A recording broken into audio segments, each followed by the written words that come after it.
My name is Jackson Adams, and this is going to be a tour of the animal cell.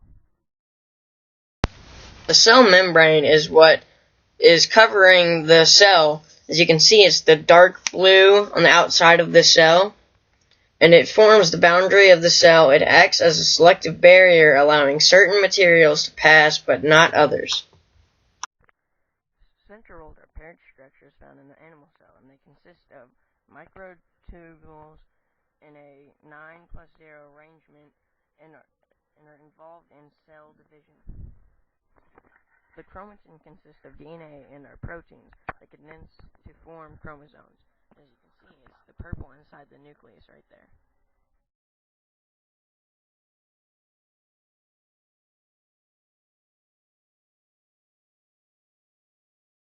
The cytoplasm is the dark blue region as the slide started on. It is the entire region between the nucleus and the cell membrane, and it consists of cytosol.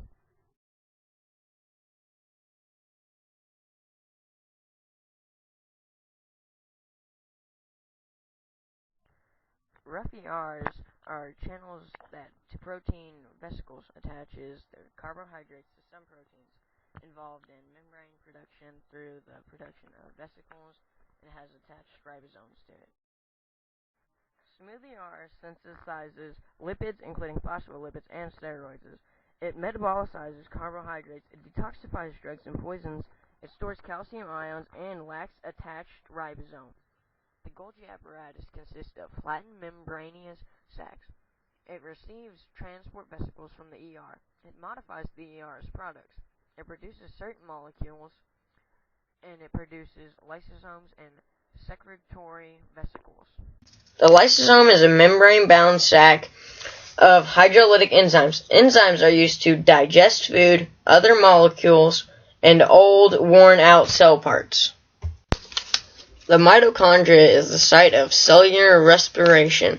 It produces ATP from the sugars, fats, and other fuels.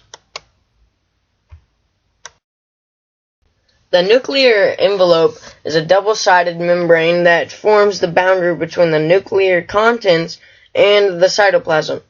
It is perforated with pores. The nucleus contains most of the genes that control the eukaryotic cell. Generally, the most conspicuous organelle in a eukaryotic cell, it contains the nucleus and chromatin. The nucleolus is where the components of the ribosomes are synthesized and assembled, that are found in the nucleus. Ribosomes are the site of protein synthesis.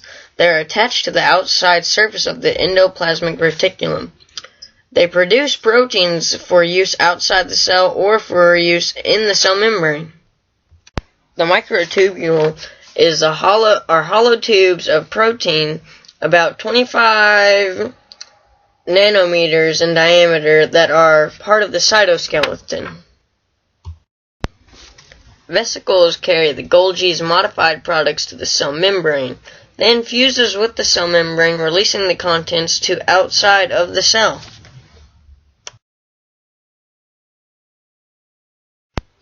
Vacuoles are membrane-bound sacs, usually larger than the vesicles, and it stores material.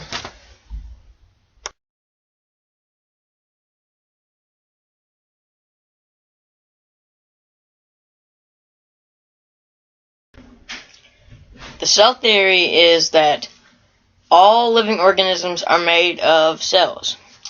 All cells are made from old existing cells, and cells are the basic unit of life. Chromatin is a long strand of DNA that has been wound up tightly around a protein. Chromosomes are long strands of linear DNA that aren't wound up. Microfilaments are smaller than microtubules. They're thinner, and they mostly just help with the cell's movement. Microtubules, on the other hand, are shaped similarly, but they're larger, and they help with the cell functions such as mitosis and various cell transport functions. The difference between animal cells and plant cells are that animal cells have a centriole they have a lysosome, they don't have a cell wall, and they have a flagella, and, last of all, a smaller central vacuole. Plant cells, on the other hand, have a cell wall. They have a very large central vacuole, and they have chloroplast.